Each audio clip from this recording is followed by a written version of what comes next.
E aí, pessoal, tudo bem? Vamos dar continuidade ao nosso curso preparatório de língua inglesa para a prova da Escola de Aprendizes Marinheiros. Hoje nós iniciaremos o estudo dos verb tenses, ou tempos verbais. Mais especificamente, abordaremos que é considerado um dos mais importantes tempos verbais da língua inglesa.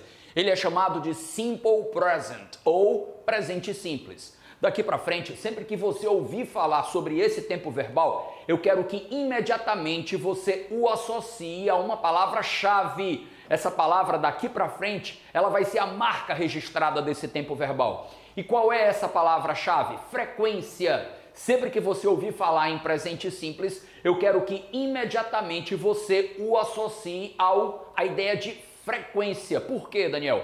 Porque esse tempo verbal, ele é utilizado na língua inglesa sempre que nós queremos descrever ações que ocorrem com uma certa regularidade. Não por acaso esse tempo verbal, ele é muito comumente empregado quando eu quero, por exemplo, descrever a rotina de alguém. Afinal de contas, o que é a rotina? O que é o cotidiano de uma pessoa? Senão as ações que ela habitualmente, frequentemente pratica, tudo bem? Eu convido você a primeiro tentar entender a estrutura desse tempo verbal. O simple present, ele é um tempo verbal, como a própria denominação sugere, bem acessível, bem simples. Afinal de contas, observem, a fórmula, por assim dizer, que descreve esse tempo verbal, é constituída, essa fórmula, por apenas 3 elementos. Nós temos o sujeito da oração, que pode ser representado por um substantivo ou por um pronome pessoal do caso reto. E aqui eu trouxe para vocês os principais pronomes pessoais que exercem a função de sujeito da oração. Nós temos aqui, I, you, we, they, he, she e it. São os principais pronomes. Observação importante, o you refere-se tanto à segunda pessoa do singular, você, quanto à segunda pessoa do plural, vocês, tudo bem? Depois do sujeito da oração, que aqui vai ser representado por um pronome pessoal, nós temos o verbo propriamente dito. E aí eu peço que você redobre sua atenção em relação a esse verbo. Gente, na língua inglesa, o presente simples é caracterizado por 2 formas verbais. Ou você vai utilizar o verbo no infinitivo sem o to, a sua forma basal, a sua forma normal, ou você vai usar esse verbo acrescido de um S. Esse S só pode ser adicionado ao verbo se o sujeito se enquadrar na terceira pessoa do singular.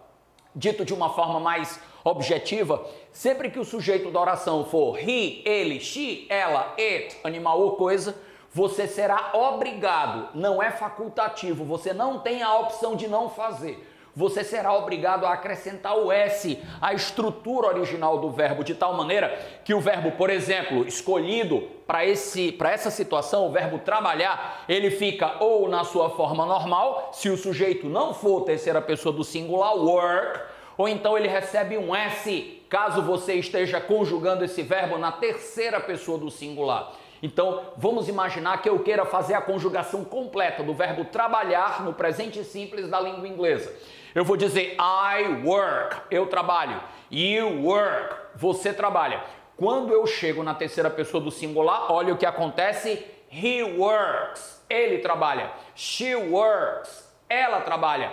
It works. Lembrando que esse it, por exemplo, pode fazer referência a uma máquina. Então, ela trabalha, ela funciona. It works. Depois a gente entra no campo dos pronomes pessoais do plural e nós temos we work, nós trabalhamos. You work, vocês trabalham. They work, eles ou elas trabalham. Tudo bem? Então, lembrando, a marca registrada desse tempo verbal é o acréscimo do S, que só pode ocorrer caso o sujeito da oração se enquadre na terceira pessoa do singular. Caso esteja fora desse perfil, você retira o S e deixa o verbo na sua forma normal. Por último, a fórmula do presente simples também é caracterizada por alguma partícula que indique frequência, podendo essa partícula ser uma palavra ou uma expressão que determina a ideia de frequência. Deu para entender? Por exemplo, aqui, ó, every day, todo dia. Deu para entender? Então, I work every day. Eu trabalho todo dia, certo? Então, a gente pode utilizar diversos advérbios de frequência. Teremos, inclusive, no futuro, a possibilidade de estudá-los. Nós temos o never, que é o nunca. Nós temos o seldom, que é o raramente. Temos o sometimes, que significa às vezes. Temos o often, que indica a ideia de frequentemente. E temos o always. Esses 5 são os mais importantes, tá? Always indica a ideia de uma frequência 100%, equivale ao nosso sempre. I always work. Eu sempre trabalho. Tudo bem? Então, o presente simples ele pode ser basicamente estruturado com esses 3 elementos. O sujeito da oração, representado, repito, ou por um substantivo ou por um pronome. O verbo principal, que pode vir sem o S ou com um acréscimo dessa letrinha. E o resto da sentença, em geral, traz alguma palavra ou expressão que indique a ideia de frequência. Lembrando que isso aqui, gente, é facultativo. Eu posso dizer simplesmente, eu trabalho, I work, ele trabalha, he works, ok? Então, esse resto da sentença, ele pode aparecer no contexto com o qual você está trabalhando ou não. Beleza? Muito bem. Uma vez que a gente já conhece a estrutura do presente simples, o próximo passo é entender a sua aplicação. Em outras palavras, para que serve o presente simples? Quando é que nós devemos utilizá-lo? Eu já dei uma boa pista quando eu falei que a gente tem que associar o simple present à ideia de frequência. Mas se eu parar por aí, vai ser muito pouco para vocês, vai ser muito pobre a explicação. Então, eu preciso seguir adiante e dizer que o presente simples, ele pode ser usado basicamente em 3 casos, em 3 situações, sendo a primeira delas a mais, digamos assim, comum, o que não significa que as outras 2 não tenham a sua devida importância, tá? Então, o presente simples, ele pode ser usado, primeiro, para indicar ações habituais. Raciocine comigo. O que são ações habituais? São ações que ocorrem com uma determinada frequência. Então, se eu quero descrever tais ações, eu vou recorrer ao simple present, a esse tempo verbal. Tudo bem? Eu trouxe aqui 2 exemplos para ilustrar essa primeira das 3 aplicações básicas que o simple present tem. Olha só. I often study English. Eu frequentemente estudo inglês. Deu para entender? Nós temos o sujeito da oração representado pelo pronome pessoal do caso reto da primeira pessoa do singular I. Temos o verbo principal na sua forma normal, sem ser acrescido do S, porque o sujeito não é terceira pessoa do singular. Temos um complemento representado aqui pela língua estrangeira que nós estamos estudando, que é o English. E temos o often, que é um advérbio de frequência que eu acabei de mencionar, que significa frequentemente e que, ao ser usado, transmite ao interlocutor a ideia de que uma ação é praticada com uma certa regularidade, tudo bem? Outro exemplo, she always eats red meat. Ela sempre come carne vermelha. Agora, eu peço que vocês analisem esse segundo exemplo. Olha só, sujeito da oração dessa vez é she, terceira pessoa do singular. Por essa razão, eu peguei o verbo eat, que significa comer, e acrescentei o S, justamente porque essa é a marca registrada do simple present. Aí eu tenho um complemento que é red meat, carne vermelha, e eu encontro mais uma vez um advérbio de frequência, para mostrar que ela pratica essa ação sempre, ok? Então, essa é a primeira das 3 aplicações básicas do simple present, para descrever ações ditas habituais, tudo bem? Posso passar para a segunda aplicação? Então, vamos lá. A segunda aplicação diz respeito ao que nós vamos convencionar daqui para frente, chamar de verdades universais. Gente, o que são verdades universais? São fatos que se mostram verdadeiros em qualquer parte do mundo, em qualquer época da história. Ou seja, são fatos da ciência, são leis da física, são verdades universais, ok? Então essa seria a segunda aplicação do simple present, ou presente simples. Eu trouxe mais 2 exemplos para tentar ilustrar para vocês O que é usar o simple present nesse contexto? Olha só, water boils at 100 degrees centigrade. A água ferve a 100 graus centígrados.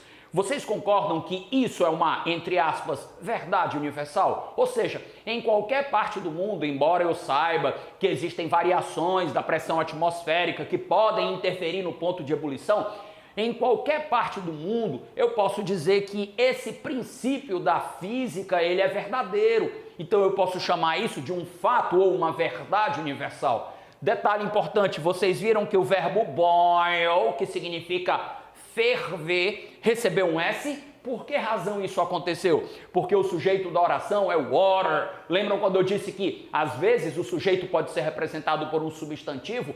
Caso eu o substituísse por um pronome, seria o pronome it, aquele pronome neutro que é usado para animal ou coisa. E esse pronome, como é da terceira pessoa do singular, vai exigir que nós utilizemos o S, que será acrescido ao verbo principal. Por isso que aqui, ó, water boils. A água ferve a 100 graus centígrados ou 100 graus Celsius, tudo bem?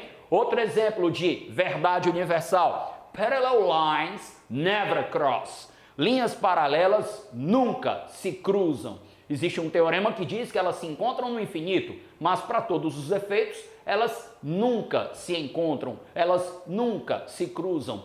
Essa verdade matemática, ela é universal. E se ela é universal, eu devo representá-la usando o simple present. Daniel, a minha dúvida é, por que agora você não acrescentou o S no cross, tá? Por uma razão muito simples. Parallel lines são linhas paralelas. Linhas paralelas eu não posso trocar por it. Por que não, Daniel? Se é um animal ou uma coisa, por que eu não posso fazer essa permuta, essa troca? Por uma razão muito simples. Se fosse uma linha paralela, tudo bem, mas são duas linhas paralelas. Perceberam? Eu estou falando do plural. Nesse caso, eu não posso usar o pronome it, que é da terceira pessoa do singular, para fazer referência a um substantivo que está claramente posto no plural. Sendo assim, o pronome, caso eu quisesse efetuar essa substituição, o pronome que ficaria no lugar de parallel lines, ou linhas paralelas, seria they, eles ou elas, terceira pessoa do plural. E a terceira pessoa do plural não exige que você trabalhe com S, apenas a terceira pessoa do singular, repetindo, he, she e it. Apenas esses três pronomes é que vão exigir que nós adicionemos a letra S ao verbo principal, tudo bem? Então essa é a segunda aplicação do presente simples. Não posso mentir para vocês que a primeira aplicação é mais importante do que a segunda, mas isso não significa que a gente deva desprezar essa segunda aplicação. É sempre bom tê-la em mente, tá? A terceira aplicação é a que exige, digamos, mais cuidado da sua parte. Por quê? Porque a gente vai deslocar o presente simples de sua função original. Pera aí, Daniel, não entendi. Ora, qual é a função do presente simples? Senão descrever ações que ocorrem com frequência. Aliás, se vocês concordarem comigo, eu posso dizer que a frequência da qual eu falei no início da explicação está presente tanto no item A quanto no item B, concordam? Porém, a terceira aplicação, ela diz respeito a um chamado futuro programado. O que é o futuro programado? É aquele futuro que é certo de acontecer. É o futuro que já tem dia, hora exatas para acontecer. Deu para entender? Então, quando eu falo desse futuro programado, eu posso utilizar o presente simples, embora eu esteja fazendo alusão a um ponto futuro. Para facilitar a sua vida, deixa eu dizer uma coisa. Na língua portuguesa, a gente também faz isso. Querem ver? Quando eu digo, por exemplo, o seu avião parte às 5 da tarde. Ora, vamos partir do princípio de que agora são 10 horas da manhã. 5 horas da tarde é futuro. Então, teoricamente, eu não deveria dizer o seu avião parte. Eu deveria dizer o seu avião partirá. Você concorda comigo? Acontece que essa ação ela está tão certa de acontecer, é um futuro tão programado, até a hora foi mencionada, que eu me dou ao luxo de puxar esse futuro e expressá-lo usando o meu presente. Deu para entender? Então eu não digo o avião partirá, eu digo o avião parte às 5 da tarde. Deu para entender? Pois a mesma coisa eles fazem em inglês. Olha só. The train leaves at 6 p.m. O trem parte às 6 da tarde. Então, de novo, partindo do princípio de que agora são 10 horas da manhã, 6 da tarde é futuro. Teoricamente, eu deveria usar o futuro simples, um tempo verbal que em breve nós iremos estudar. Mas olhem o que é que eu encontro aqui. Eu encontro o verbo leave, que é o verbo que significa partir, abandonar, sair, deixar. Eu encontro esse verbo acrescido do S. Por que o S? Porque o sujeito da oração é the train, o trem, e eu posso perfeitamente substituí-lo pelo pronome it, da terceira pessoa do singular. Ficou claro? Então, o trem parte às 6 da noite. Outro exemplo, match, em inglês, significa partida. Então, quando eu digo the match, tem várias outras possibilidades de tradução, mas aqui eu vou interpretar essa palavra como partida, tá? Partida de vôlei, partida de futebol, partida de basquete, não interessa. The match starts, a partida começa at 9 o'clock, às 9 horas. Deu para entender? Partindo do princípio de que 9 horas é futuro para a gente, tá? Então eu vou usar o presente simples para representar. Claro que eu não vou fazer isso em todas as ações futuras. É apenas no que nós chamamos de futuro programado. O que é o futuro programado? É aquele futuro que tem hora para acontecer. É aquele futuro que a gente sabe exatamente quando acontecerá. Ficou claro para vocês? Então não é todo tipo de futuro que aceita essa possibilidade. Tá certo? Observem que nesses dois exemplos, o verbo principal recebeu um S, que é característica da terceira pessoa do singular, em função justamente de esses dois substantivos, train e match, poderem ser perfeitamente substituídos pelo pronome it, aquele pronome neutro da terceira pessoa do singular que faz referência a animal ou coisa. Observação importante, existem algumas regras ortográficas para o acréscimo do S. O que isso significa? Que, de uma forma geral, o que a gente faz é pegar o verbo principal e acrescentar a ele a letra S. Porém, existem determinadas situações em que você será obrigado a acrescentar algo mais além do S. Por que isso acontece, Daniel? Por causa da terminação de certos verbos. Então vamos lá. Regra geral, acréscimo do S ao verbo principal. Primeira regra complementar a essa regra geral. Observem, se o verbo apresentar uma dessas 6 terminações, vamos a elas. S, SH, CH, X, O ou Z. Se o verbo apresentar uma dessas 6 terminações, você não poderá, eu repito, em hipótese alguma, você não poderá acrescentar apenas o S.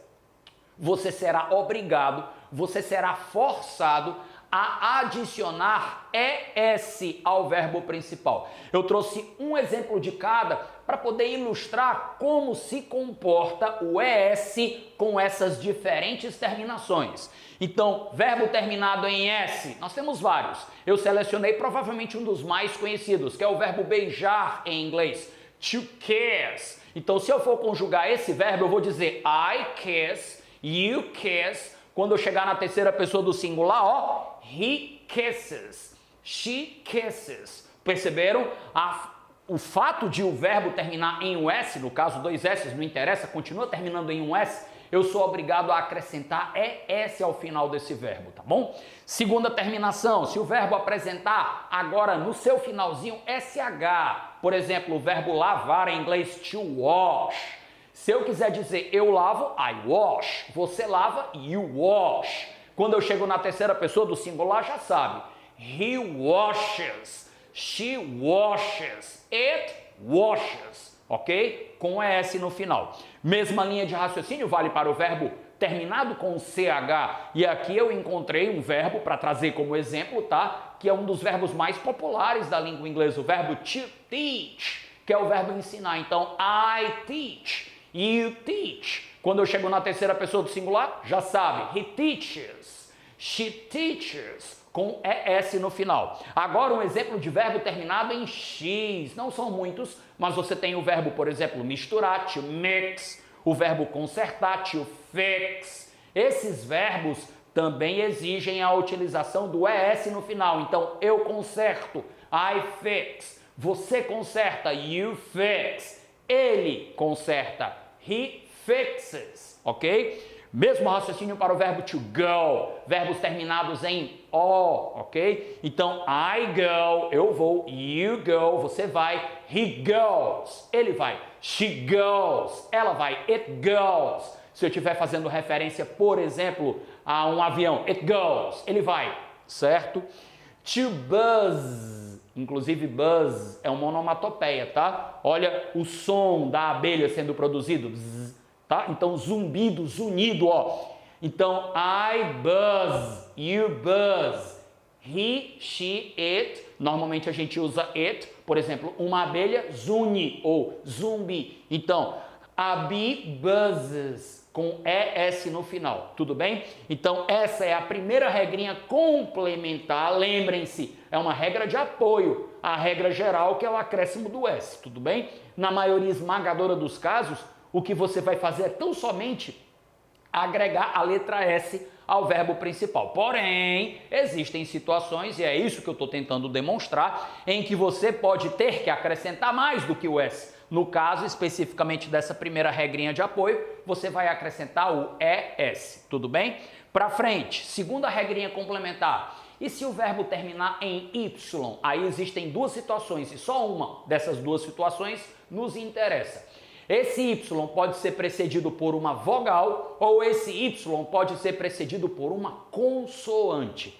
Olha que regrinha ortográfica específica que a língua inglesa traz pra gente. Se o verbo terminar em Y, porém esse Y for precedido por uma vogal, vou dar um exemplo também de um verbo ultra popular da língua inglesa, que é o verbo jogar, o verbo to play. Eu vou dizer I play, you play, he plays, com o acréscimo do S. Por quê? Porque esse Y está sendo precedido por uma vogal. Agora eu te pergunto, e se esse Y estiver sendo precedido por uma consoante?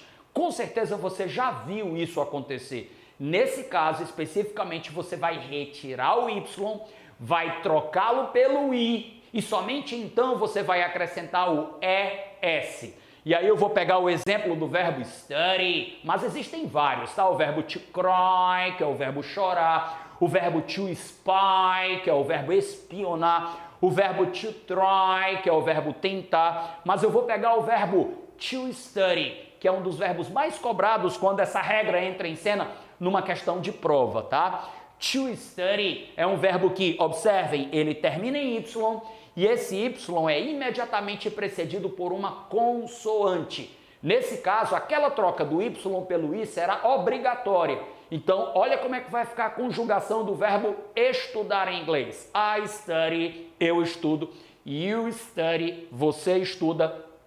He studies, com IES no final. Cuidado para não confundir com aquela situação que eu disse que não nos interessa, que é quando o Y é precedido por uma vogal. É o caso do verbo to play, jogar, do verbo to obey, obedecer, do verbo to pray, rezar. Esses verbos, eles terminam em Y precedidos por vogal, mas nesse caso você não vai fazer a troca do Y pelo I. Você vai tão somente, repito, acrescentar o S. Ou seja, você vai trabalhar com a chamada regra geral. Essa segunda regra complementar, ela só vai entrar em cena, ela só vai ser posta em prática se o verbo terminar em Y precedido por uma consoante. Não interessa qual seja essa consoante. Se o Y for precedido por uma consoante, isso já é o suficiente para você fazer a troca do Y pelo I e o acréscimo do ES. Ficou claro? Beleza. Para frente. Além do que nós já estudamos, o edital da prova da Escola de Aprendizes Marinheiros também exige que você seja capaz de dominar as mais variadas formas do presente simples. Daniel, o que ele quer dizer quando ele fala em formas do presente simples? Vamos lá. A forma afirmativa, a forma negativa, a forma interrogativa, ou uma estrutura que nós convencionamos chamar de short answers, ou respostas curtas. Então o edital pede que você tenha domínio absoluto sobre essas 4 formas. Repito, afirmativa, negativa e interrogativa e essa estrutura especial chamada short answers. Quando você vai trabalhar com essas formas, você precisa levar em consideração um dado importante que envolve o simple present. Qual é? Na forma afirmativa, você pode usar apenas o verbo principal, ponto. Não há necessidade de você acrescentar mais nenhum outro verbo, só o verbo principal, só o verbo que descreve a ação propriamente dita, beleza? Mas quando você sai da forma afirmativa, quando você pisa no terreno da negativa, da interrogativa ou das short answers, você vai precisar sim de um segundo verbo. E esse segundo verbo ele tem nome, ele é chamado de verbo auxiliar. Então vamos lá. Quando eu estiver trabalhando com qualquer tipo de forma que não seja a afirmativa do presente simples, eu precisarei recorrer para a construção dessas formas, eu precisarei recorrer ao chamado verbo auxiliar. Na língua inglesa, o simple present, ele nos oferece 2 verbos auxiliares, o do e o does. Do, D-O, does, D-O-E-S. São os únicos 2 verbos auxiliares com os quais você precisa se preocupar. E de novo, reforçando, esses verbos auxiliares só serão necessários, só entrarão em cena quando você não estiver trabalhando com a forma afirmativa. Caso a forma seja claramente afirmativa, esqueça o que eu acabei de dizer. Mas, se você estiver trabalhando com uma negativa, uma interrogativa ou uma short answer, você vai precisar sim utilizar o chamado verbo auxiliar. Eu acho que você já está apto a desconfiar que existem 2 verbos auxiliares, não por acaso. Um é o do e o outro é does. Perceberam que o does tem um S no final? O que isso significa para você, com base em tudo que nós estudamos até agora? Já sei, Daniel, que esse does é exclusivo para a terceira pessoa do singular. Exatamente. Raciocine comigo. O verbo original é do, D-O. A gente acabou de estudar uma regrinha ortográfica que diz que quando o verbo terminar em O, ele recebe ES. Por isso que o do se transforma em does, ok? Então, o does, ele só será empregado se o sujeito da oração for he, she, it. Simplificando, se o sujeito da oração se enquadrar no perfil da terceira pessoa do singular. Ficou claro isso para você? Nos demais casos, ou seja, aqueles que não abrangem os pronomes da terceira pessoa do singular, você vai utilizar tão somente o do. Então vamos ver na prática como isso funciona. Vamos começar pela forma afirmativa. Eu já havia feito a conjugação do verbo trabalhar no presente simples no começo da aula, mas me permitam só a título de reforço, tá? Mais uma vez, passar por todas essas possibilidades de conjugação. Então nós temos I work, eu trabalho. You work, você trabalha. He works, ele trabalha. She works, ela trabalha. It works, pode ser ele, pode ser ela, desde que você esteja fazendo referência a um animal ou um objeto. We work, nós trabalhamos. You work, vocês trabalham. Vejam que não há como diferenciar a segunda pessoa do singular da segunda pessoa do plural. E por que você diferenciou? Porque normalmente a gente segue a sequência, não é verdade? Ó, primeira, segunda e terceira pessoa do singular, primeira, segunda e terceira pessoa do plural, tudo bem? They work, eles ou elas trabalham, beleza? A afirmativa já está dominado. Vocês já tinham entendido lá atrás. Eu só fiz reforçar o que eu já tinha explicado. Agora sim, prestem atenção. A gente vai recorrer à forma negativa. Eu vou dizer eu não trabalho, você não trabalha, ele não trabalha. A partir do momento em que eu faço uso da forma negativa, entra em cena o quê? O chamado verbo auxiliar. Pense da seguinte forma para facilitar a sua vida. É como se o presente simples, é como se no presente simples o verbo principal, que no caso aqui eu usei como exemplo o verbo trabalhar, ele não tivesse, entre aspas, força suficiente para formar a negativa, a interrogativa e as short answers. Como ele não tem força o suficiente, como ele é um verbo fraco, ele exige o apoio de alguém. Ele precisa da ajuda de outro verbo. E esse outro verbo, que não por acaso é chamado de verbo auxiliar, ele entra em cena para ajudar o verbo principal a montar um tipo de frase que não seja afirmativa. Então vamos ver como isso funciona. Olha só, eu quero dizer eu não trabalho. Olha como é que eu devo proceder. Sujeito da oração I, verbo auxiliar do, porque o do, porque não é terceira pessoa do singular, not, que é a partícula de negação. E aí o que a língua inglesa comumente faz? Ela junta essas duas partículas. E aí surge essa forma contraída que é o don't. Don't é a forma contraída negativa do do, mais o not, que vamos usar para todas as pessoas, exceto para he, she e it. Tudo bem? Então, I don't work. You don't work. Eu não trabalho. Você não trabalha.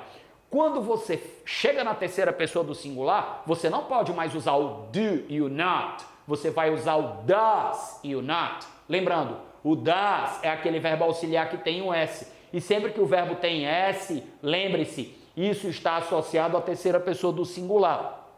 Quando eu junto o does com o not, eu obtenho como resultado dessa fusão does not. Então, ó, he does not work. She does not work. It does not work. Fechou a terceira pessoa do singular? Esquece o does not, retoma o don't e vai até o fim da conjugação. We don't work. You don't work. E they don't work. É fácil, né? Então, recapitulando. Para he, she, it, você usa does not. Para as demais pessoas, você usa don't. Isso tudo para compor a chamada forma negativa do presente simples. Ficou claro? Podemos ir para a forma interrogativa. Como que a gente constrói a forma interrogativa, Daniel? Muito simples. A língua inglesa tem um recurso que o português não tem, que é usar o verbo auxiliar no começo da frase, antes do sujeito da oração. Detalhe, esse verbo auxiliar, gente, o do e o does, lembrando pela última vez, desculpa a chateação, mas é para fixar que o does é para a terceira pessoa do singular, ele é usado no começo da frase com o propósito claro de sinalizar que você está diante de uma sentença interrogativa. Deu para entender? Então, ó, do e does, eles não têm tradução. Eles são usados apenas como verbos auxiliares para ajudar o verbo principal a compor formas outras que não sejam a afirmativa, tá? Beleza? Então, ó, para colocar o auxiliar no começo da frase, eu vou ter que trocar de posição ele com o sujeito da oração. Então, olha como é que vai ficar. Eu trabalho, forma afirmativa. Eu não trabalho, forma negativa. Eu trabalho. Do I work? E aí não esquecer, claro, do ponto de interrogação. Peraí, Daniel, deixa eu ver se eu estou entendendo. Ainda com esse primeiro exemplo, quer dizer então que o do ele é neutro, ele é indiferente para termos de tradução, Sim, eu posso dizer que ele não faz a menor diferença. Mas então eu não posso retirá-lo? Não. Só se faz isso na linguagem informal. E não é o caso das provas de escolas militares. Eles vão cobrar, claro, exemplos dentro da chamada gramaticalidade. Tudo bem? Então, olha o que é que eu vou fazer. Prestem atenção. Do I work? Eu trabalho. Do you work? Você trabalha. Quando eu chego na terceira pessoa do singular, já sabem, né? Nada de do. A gente vai trabalhar com does. Does he work? Ele trabalha. Does she work? Ela trabalha. Does it work? Ele ou ela, animal ou coisa. Aquela história que a gente já conversou. Does it work? Observação importante. Você notou que ao fazer uso do does, tanto na forma negativa quanto na forma interrogativa, o verbo restaura a sua forma normal, ou seja, fica sem S, por uma razão muito óbvia, né, galera? Eu nem precisava ter comentado, mas por desencargo de consciência. Por que a gente vai retirar esse S? Porque o S já está contido dentro do próprio verbo auxiliar. Então, não há necessidade de usar duas vezes o mesmo indicador de presente simples. Aí você tem do we work, nós trabalhamos. Do you work, vocês trabalham. Do they work, eles, elas trabalham. Beleza?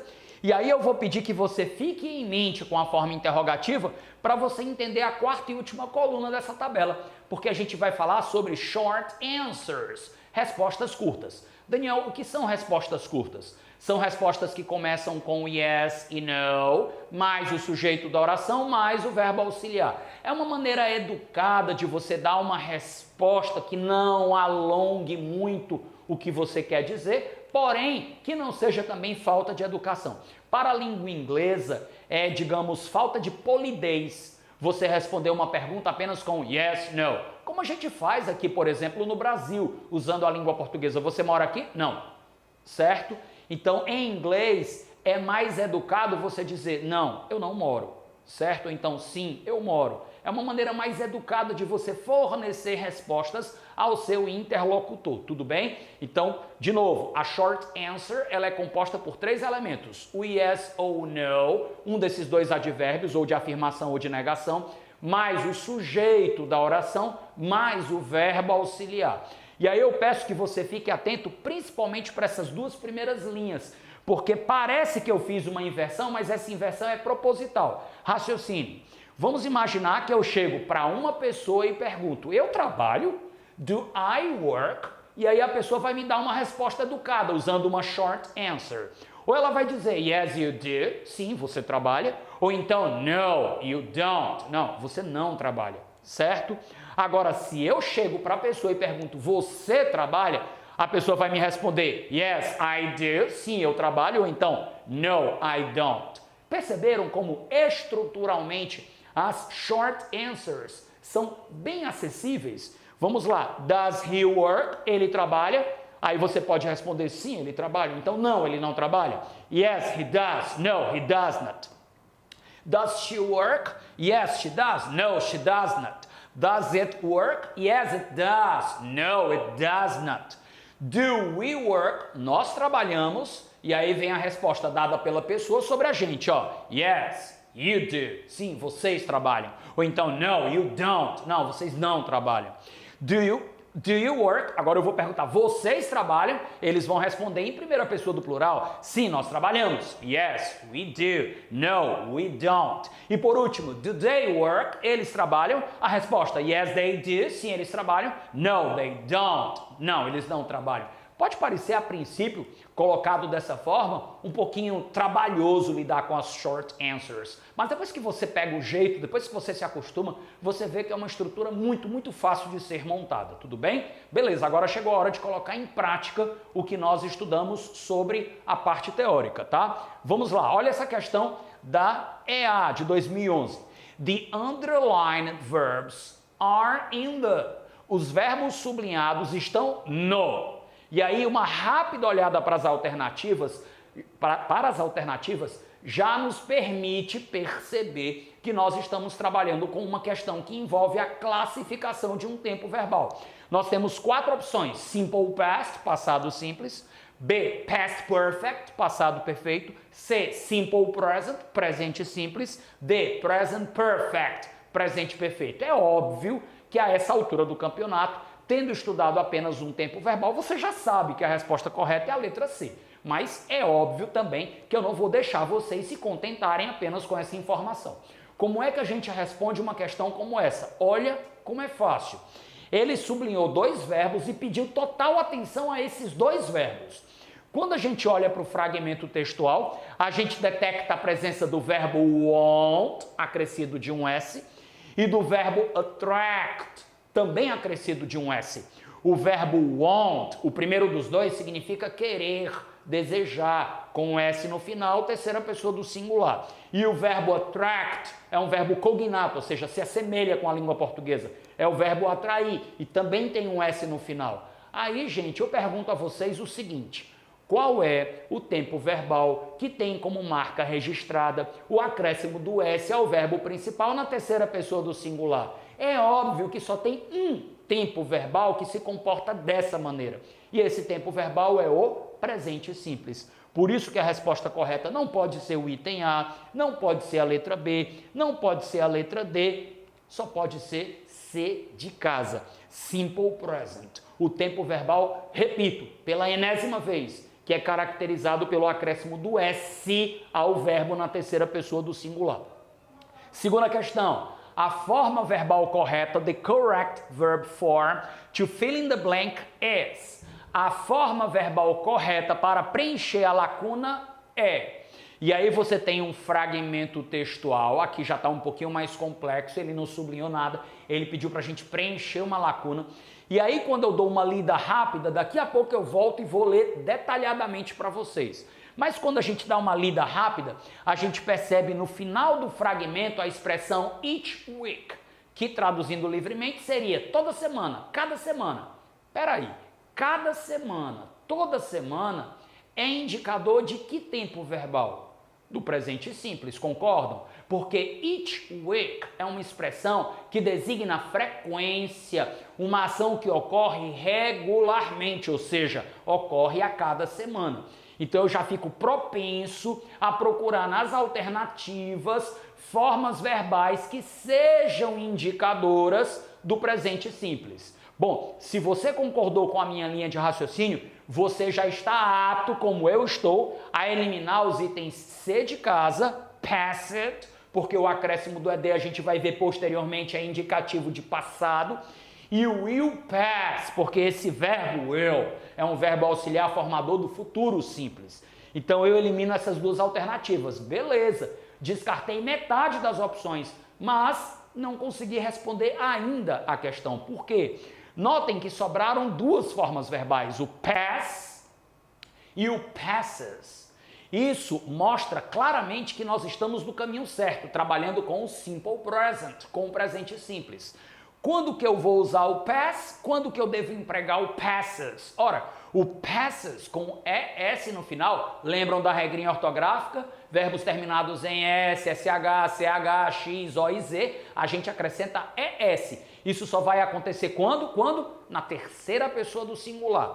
Então, basicamente, a questão se resume a gente descobrir se o sujeito da oração é singular ou plural. Porque se for singular, terceira pessoa, eu vou usar o passes. Se for plural, eu vou usar o pass. E aí eu pergunto a vocês, quem é o sujeito da oração? Olha só. An average of 320 transient aircraft and 6,200 passengers, tracinho, through the base each week. Ei, Daniel, eu sou péssimo em vocabulário, cara, eu não vou conseguir responder essa questão. Vai sim, sabe por quê? Observe essa conjunção aditiva and.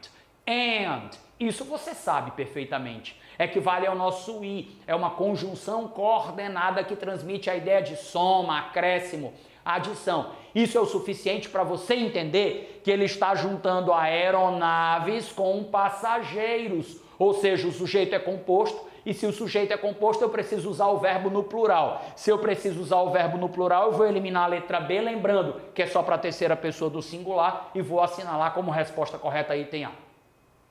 Vamos para a próxima questão. Agora uma questão da SPSEX de 2018. Olha essa questãozinha que interessante.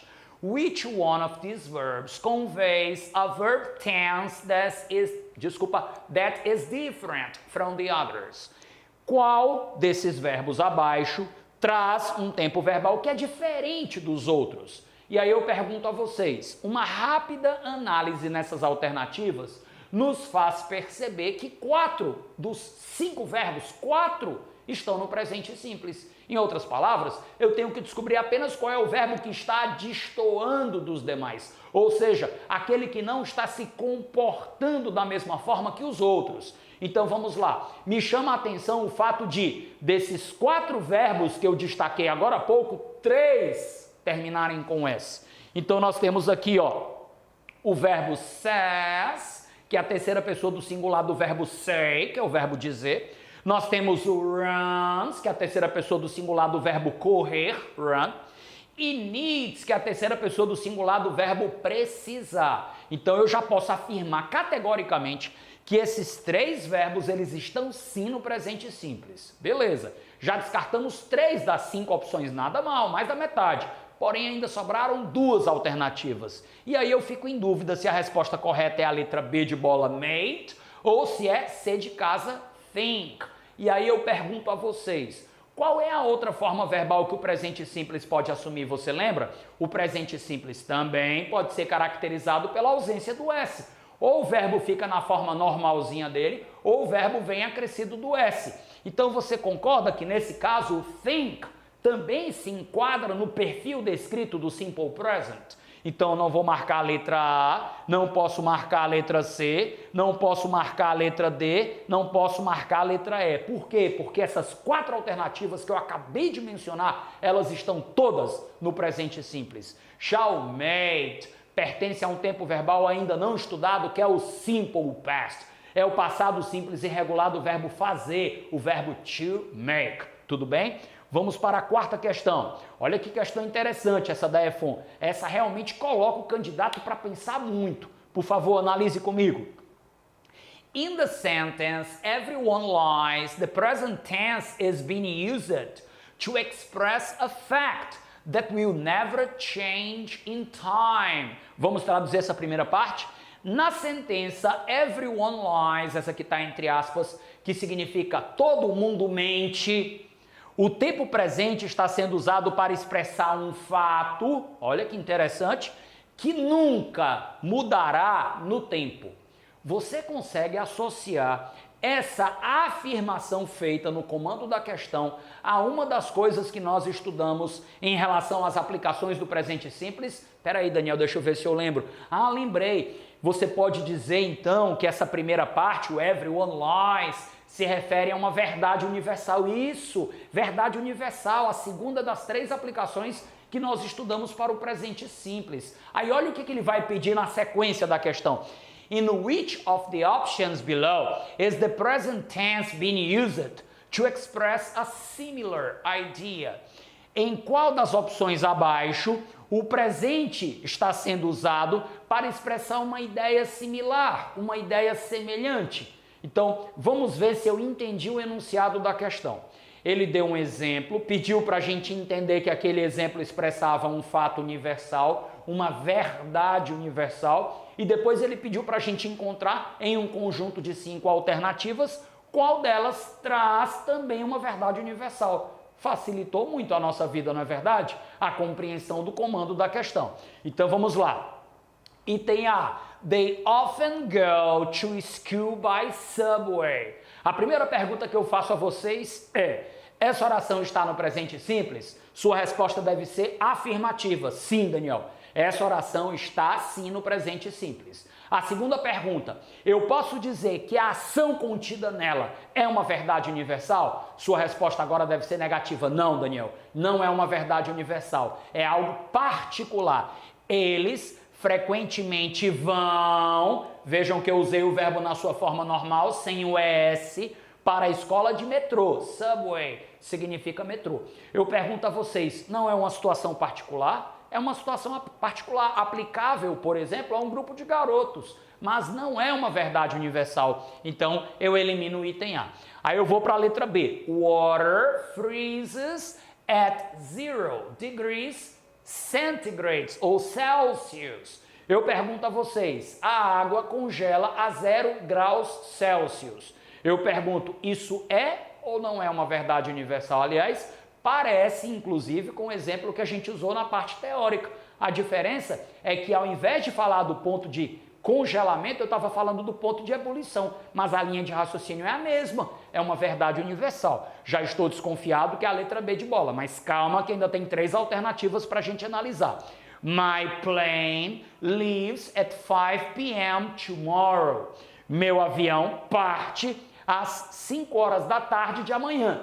Eu pergunto a vocês, entre as 3 aplicações estudadas, relembrando, ações habituais, verdades universais e futuro programado, em qual delas você enquadraria a letra C? Claro que é futuro programado. Eu estou falando de alguma coisa que vai acontecer amanhã às 5 da tarde. Ou seja, a partida do avião é tão certa, esse fato está tão programado que eu vou usar o presente para expressá-lo, quando na verdade, se eu fosse usar o tempo verbal mais adequado, eu deveria empregar o futuro e não o presente. Então eu elimino a letra C. Na letra D, my cousin, meu primo, studies, estuda, olha o IES que a gente estudou, computer science. Meu primo estuda ciência da computação. É uma ação que ele pratica com frequência, ele frequenta a universidade e lá ele tem aulas desse curso de graduação. Deu para entender? Então é uma ação habitual, é uma ação rotineira, não é um fato universal, mais um item a ser eliminado. Joe always arrives late for work. Joe sempre chega atrasado para o trabalho. O que é que significa isso? Uma ação que ele pratica com frequência, uma ação habitual, não é uma verdade universal. Até porque eu estou me referindo a uma única pessoa, ao Joe. Então eu elimino a letra E e marco como resposta correta a letra B de bola. Nessa mesma linha de raciocínio, a última questão que é da AFA, do ano de 2000. Ele começa assim: All stars have similar life cycles. Todas as estrelas têm ciclos de vida similares. They form, elas se formam, use up their energy, consomem sua energia as heat and light, como luz e calor, como calor e luz, and finally die. Finalmente elas morrem. Então a morte de uma estrela, né? Aí ele diz: The simple tense is used in the sentence because it talks about. O presente simples, que ele chama de o tempo simples, é usado nessa sentença porque fala sobre a things that happened at an indefinite time, ou seja, coisas que aconteceram em um momento indefinido do passado. A gente vai ver lá na frente que existe um outro tempo verbal que é específico para isso, mas não é o presente simples, então eu elimino o item A. A fact that is ever in progress in the universe. Um fato que está em progresso, ou seja, está em andamento no universo? Não. É um fato universal, mas não está em andamento necessariamente agora. Então eu elimino a letra B. Vejam o que diz a letra C. General truth or laws of nature in the universe. Olha que interessante. Verdade ou leis gerais da natureza no universo. Sim, eu posso dizer que o ciclo de vida de uma estrela é uma verdade universal, porque elas sempre vão seguir aqueles passos que foram listados no enunciado da questão. Estou propenso a considerar como resposta correta dessa questão a letra C, mas vamos lá eliminar a letra D. A fact that will have happened at a certain time, a certain future time. Um fato que terá acontecido em um determinado tempo futuro. Bom, quando se fala de presente simples, a gente pode até estabelecer uma associação com o futuro, mas só se for um futuro programado, que não é o caso do ciclo de vida das estrelas. Então eu elimino a letra D e fico como resposta correta dessa questão a letra C de casa. Fique tranquilo, porque essas questões que você acabou de responder e acertou, tenho certeza, todas elas, são muito mais complexas do que as questões que vocês vão encontrar na prova da Escola de Aprendizes Marinheiros. Então a minha linha, a minha filosofia de trabalho é: eu vou preparar vocês com as questões mais difíceis para que quando vocês encontrem as questões mais fáceis, vocês não sintam a menor dificuldade de resolvê-las, tá bom? O próximo passo agora é resolver as questões da lista de exercícios de revisão e qualquer dúvida eu estou à disposição de vocês lá no nosso grupo Tira Dúvidas do WhatsApp. Um abraço, pessoal!